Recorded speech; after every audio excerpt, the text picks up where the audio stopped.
The mansion stood on the hill like a monument to success, surrounded by acres of silence that mirrored the emptiness within. Behind its ornate gates lived a man everyone in town knew by reputation, a self-made millionaire who had risen from poverty to build an empire of steel and construction. But what most didn't know was that behind the wealth, behind the polished marble floors and imported chandeliers, there was a constant sound that haunted the estate, the muffled, heartbreaking cries of his young son. The boy was deaf, yet his pain found ways to echo through the mansion's cold halls. Servants whispered about it at night, how the boy would sob uncontrollably without any visible reason, tears streaking his face while his lips quivered in silent despair.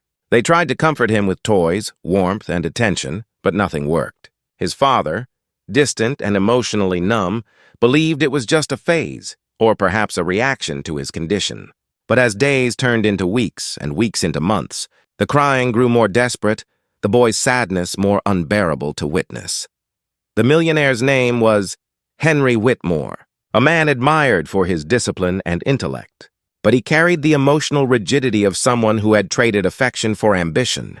His son, Noah, was 6 years old, bright-eyed but locked in a world of silence he couldn't escape.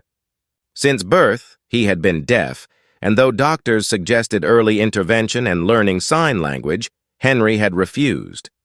He believed his son could learn to adapt through speech therapy and effort. To him, admitting Noah's deafness was like accepting a flaw, a failure he couldn't tolerate. So the boy grew up isolated, surrounded by people who spoke words he couldn't hear and who made gestures he didn't understand. The mansion's nannies changed frequently, most leaving after a few months. They couldn't handle the strange melancholy that seemed to radiate from the child. They said his eyes told stories too painful for his age, that his tears came not from physical hurt, but from a loneliness too deep for words. Every evening, the house would grow still as Noah sat by his bedroom window, clutching his stuffed bear, crying silently as he stared out into the dark gardens. The soundless sobs became a nightly ritual, one the servants came to dread.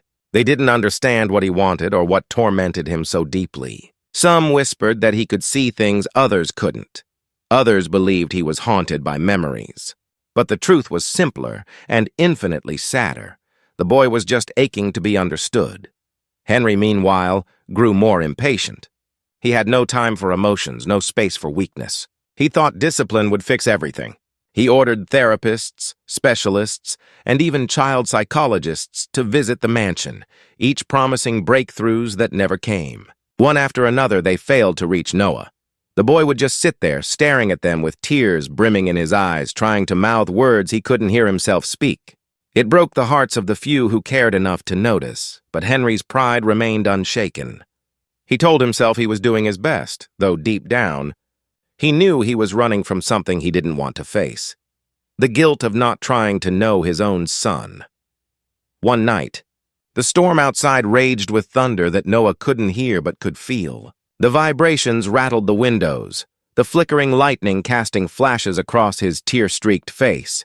The servants huddled downstairs, whispering prayers as they listened to the muffled sounds of his cries through the walls. He had begun crying more often, as if trying to communicate something urgent, something that words and gestures couldn't convey. When Henry finally entered his room that night, he saw his son trembling, clutching a drawing. On the paper were two stick figures, one large, one small, holding hands. The larger one had no face. Henry didn't understand what it meant, and simply tucked the drawing away, assuming it was another childish expression. But to Noah, it was a desperate plea. He wanted his father to see him, not as a burden, not as a disappointment, but as a child who still longed for his touch. Days turned into months, and the household became accustomed to the soundless cries that came from the boy's room. The staff began to grow uneasy, wondering if perhaps the child's heart was breaking in ways no one could mend. The gardeners said they'd sometimes see him sitting in the yard, staring at the horizon as if waiting for someone. Occasionally, he would trace words in the dirt, strange symbols that no one recognized. They assumed he was simply playing, but in reality, he was trying to express himself in a language that had no audience. The tragedy of it all was that Noah wasn't unreachable. He was just unheard. The adults around him were so consumed with speaking that they never tried listening in the only way that mattered. The housekeeper, Mrs. Palmer, once tried using simple gestures, pointing to objects and miming actions, but she was scolded by Henry for encouraging dependency. He insisted his son needed to learn to live in a hearing world. What he failed to see was that in forcing Noah to adapt, he was erasing the only path toward connection. Every day became a battle for the boy, not against his deafness, but against isolation. The sounds of laughter from the television, conversations at the dinner table, the rhythm of footsteps echoing down the hall. They were all reminders of a world from which he was cut off. He could see the movements of lips, but never grasped the meaning behind them. And in that silence, his mind became a storm of emotions he couldn't share. His tears were his only language, the only thing that broke through the indifference of the house. In the quiet corners of the mansion, the staff would often whisper that something was missing in the boy's room, not toys or attention, but warmth. They spoke of the way Noah's eyes followed his father whenever he appeared, filled with longing and confusion, as if trying to understand why the man who should have been his comfort felt like a stranger. Henry's presence was commanding, his voice sharp, his demeanor cold. He never realized that his son could feel the vibrations of his anger even without hearing it. To Noah, those vibrations were storms without rain, tempests without thunder, terrifying in their silence.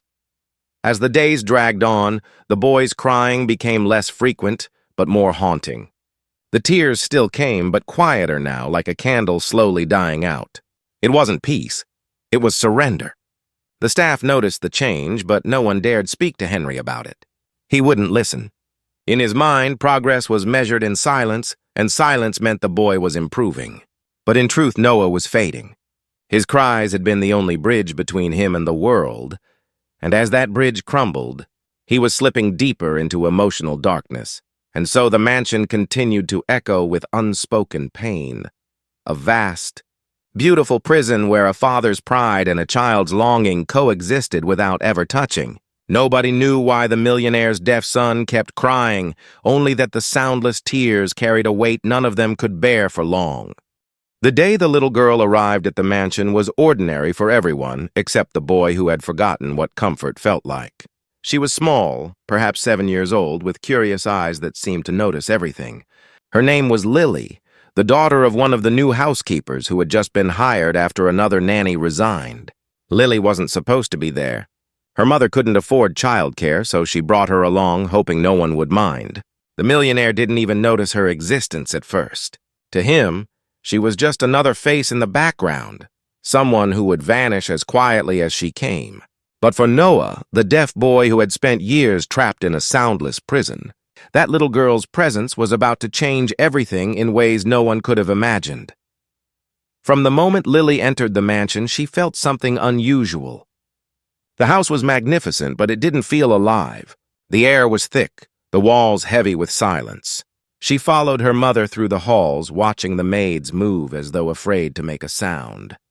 It was when she passed a half-open door upstairs that she saw him. A boy sitting on the floor beside a window, tears rolling down his cheeks as he stared at something invisible. She paused, unsure if she should speak. Then she noticed the way his lips trembled without sound, how his small shoulders shook, and something inside her heart tugged. She whispered softly, "Hey, are you okay?" But he didn't react. Not even a glance. Confused, she turned to go, but before she did, she noticed the hearing aids sitting unused on the nightstand. That's when she understood he couldn't hear her. Lily's aunt had been deaf, and she had taught her basic sign language when she was younger. At first, it had been a game, something they used to whisper secrets no one else could understand. But over time, it became a bridge between them. Now, standing before a boy she didn't know, those memories came flooding back. Carefully, she lifted her hands and made a small sign. "Hello." Noah blinked, his sobs faltering. He stared at her, his eyes wide with disbelief. Slowly, she repeated the motion, smiling gently. This time, his gaze softened, and for the first time in months, he responded. It was clumsy, hesitant, but it was a reply. "Hi." It was such a small exchange, yet in that moment the walls around him began to crack. Lily didn't know his name, but she didn't need to. She just sat beside him, showing him more signs, simple ones: friend, happy, play. Noah watched her hands with fascination, his tears drying as curiosity replaced despair. She pointed to herself and signed Lily, then pointed at him with a questioning look. He signed back, Noah. She grinned, repeating his name as if to make it real again. For the first time in his life, someone had spoken to him in a language he could understand. From that day forward, the mansion began to change. Lily visited Noah every afternoon after her mother finished cleaning. They'd sit in the garden under the old oak tree, their hands moving rapidly in conversation. She taught him more words: sun, tree, smile, love. He learned quickly, his world expanding with every sign. The servants who passed by would often stop to watch, some with tears in their eyes. They couldn't believe how different the boy looked. His eyes brighter, his laughter silent, but visible in the way his whole face lit up. The boy who once cried alone now beamed with joy. One afternoon, Lily asked him why he had been crying all the time before. His face changed, the light dimming. He lowered his gaze and hesitated, his small hands trembling as he signed, "No one talks to me." She frowned, unsure what to say. Then he continued, "They move their mouths, but I don't know what they say. I try, but they get angry. I'm scared." Tears welled up again, but this time they weren't of loneliness. They were of release. For the first time, he was telling someone what he felt. Lily reached over and held his hand, signing, "You're not alone anymore." He stared at her hand resting over his, then smiled faintly, a fragile smile that carried all the gratitude he couldn't put into words. As the days passed, even the staff began to notice the difference. The crying had stopped. The boy who once avoided everyone now ran through the halls, tugging Lily along as they signed excitedly about things only they understood. His laughter, though silent, was contagious. The house that had once been filled with sorrow now felt lighter. Even Henry, the millionaire father, couldn't ignore the change. One evening he saw them from his office window, his son laughing with a small girl under the fading sunset. It was such a strange, beautiful sight that for a moment he didn't know what to feel. He asked one of the maids what had happened, and she explained about the little girl and how she could communicate with him through sign language. The realization hit Henry harder than he expected. That night, he sat alone in his study, staring at his reflection in the glass. For years, he had blamed his son's silence for the distance between them, never realizing it was his own refusal to listen that had built the wall. He remembered all the times Noah had cried, all the moments he had dismissed as weakness. The guilt pressed down on him until he could barely breathe. But shame wasn't enough to undo years of neglect. He knew he needed to face the truth. He had failed as a father. Meanwhile, Lily and Noah grew closer, their friendship pure and effortless. They made up their own signs for things only they understood: secret games, favorite dreams, safe place. Lily even convinced her mother to buy her a small sign language book so she could teach Noah more words. They'd sit together for hours, practicing until he could sign whole sentences. His joy was endless. He began drawing again, not with sadness but with color. He'd draw pictures of his father smiling, something that had never actually happened but that he wished to see one day. One afternoon, while Lily and Noah were playing in the garden, Henry walked over quietly, watching them. When Lily noticed him, she froze, unsure if she had done something wrong. But Henry knelt down beside his son and tried, awkwardly, to copy one of the signs he had seen. "Hello." His hand movements were clumsy, but Noah's eyes widened with shock and then with joy. He signed back eagerly, his face lighting up. Henry didn't understand most of what his son replied, but he didn't need to. For the first time, they were communicating, not through words, but through effort, through love. Lily watched the moment unfold with a soft smile. She had done what no one else had managed. She had given the boy a voice and the father a way to hear it. The mansion that once echoed with silent pain now hummed with the quiet rhythm of hands moving in the air, each gesture carrying more meaning than any spoken word ever could. And though the adults still whispered about the mysterious little girl who had changed everything, Noah knew the truth. That it wasn't a miracle, it was understanding. It was kindness that had reached across silence and found him in the darkness. When Lily finally revealed to Henry what Noah had been trying to say all along, the truth struck him harder than any storm. It happened one quiet afternoon, after weeks of her visits had brought life back into the mansion. The air that day felt lighter, the sunlight warmer, but inside Henry's chest, something heavy was stirring. He had asked Lily to stay after her mother finished work, curious to understand what his son and the little girl always spoke about in gestures. The girl stood nervously before him in the grand study, small hands fidgeting with the hem of her dress. He had never been good with children, never known how to speak softly, but this time his tone was gentle.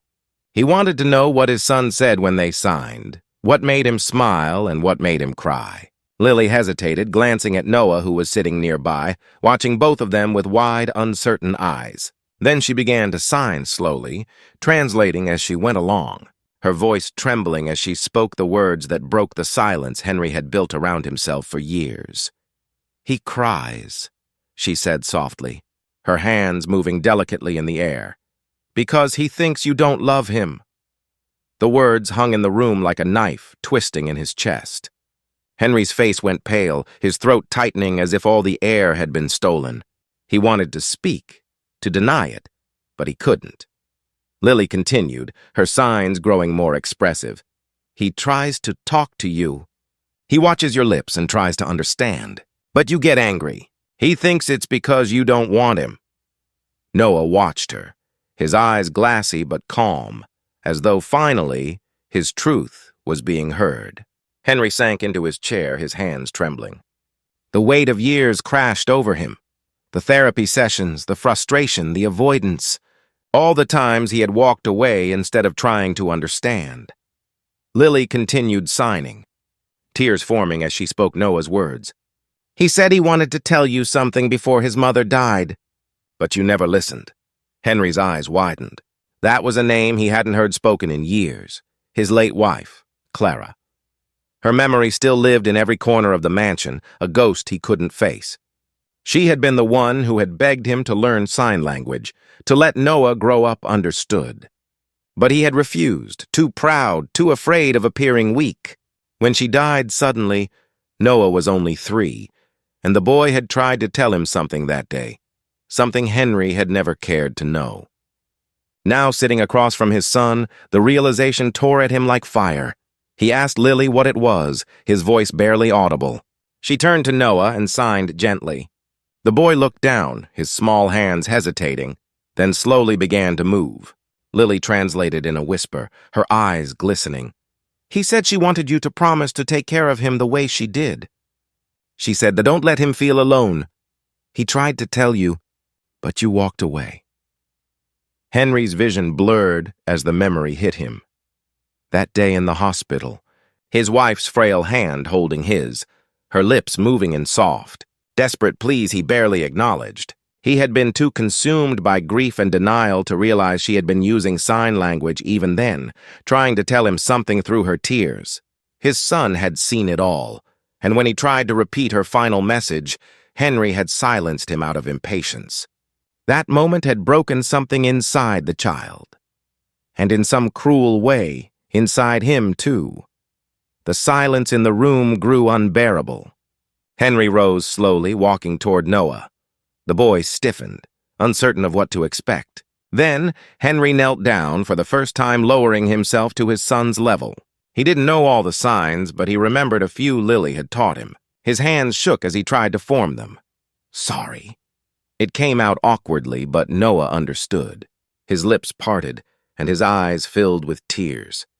Henry repeated the sign, this time slower, more deliberate, his eyes never leaving his son's. "I'm sorry." Noah reached out and touched his father's hand, guiding it through the motion again, helping him get it right. It was the first real touch between them in years. A moment of fragile forgiveness, blooming in the ruins of regret. Over the next few days, Henry dedicated himself to learning the language he had ignored for so long. Lily became his teacher, sitting with him at the dining table, showing him how to shape his hands, how to move his fingers with emotion. The mansion's grand halls, once filled with cold silence, now echoed with laughter. Not the sound of it, but the feeling. Conversations played out in signs, gestures, and smiles. Noah's world expanded and Henry's heart softened. The walls he had built around himself crumbled as he realized that communication wasn't about sound, it was about presence, understanding, and willingness to see. Soon, he began spending every evening with Noah, sitting under the same oak tree where the boy used to cry. They'd watch the sunset together, their hands moving in slow, careful conversation. Sometimes they'd just sit in silence, but it was no longer the painful kind. It was peaceful. Lily still visited often, her laughter bright as ever, though she would tease Henry about his slow signing. He'd smile, taking it in stride. He had missed too much time to let pride ruin anything again. Months passed, and the change in both father and son became evident. Henry started a foundation in Clara's name to help deaf children get early education and access to resources his son never had. He invited teachers and interpreters to the mansion, turning it into a space of inclusion and warmth. The townspeople, once whispering about the mysterious crying boy, now spoke of the miracle that had taken place, how a little girl with a kind heart had taught a millionaire to listen. But behind the success and transformation, Henry carried a quiet humility. He knew the truth wasn't that his son had been broken. It was that he himself had been blind. The wealth he had built couldn't compare to the richness of a single conversation with Noah. Each word in sign language became a treasure. Every smile a gift he had once thrown away. One evening, as the golden light filtered through the garden, Noah signed something that made Henry pause. His son smiled gently and formed the signs for "I hear you." Henry's eyes filled with tears as he replied, "I see you." It was more than a phrase. It was an unspoken promise that the silence between them would never return. Lily watched them from a distance, her hands clasped behind her back, a quiet smile on her face. She had done what no doctor or specialist could do. She hadn't given Noah a voice. She had given his father the will to listen. And that, more than anything, was the miracle that healed them both. The mansion on the hill no longer carried the weight of sorrow. The laughter that filled it might not have had sound, but it had warmth. The once distant father now spoke with his hands, his son with his heart, and the world between them, once unreachable, had finally found its bridge through love and understanding.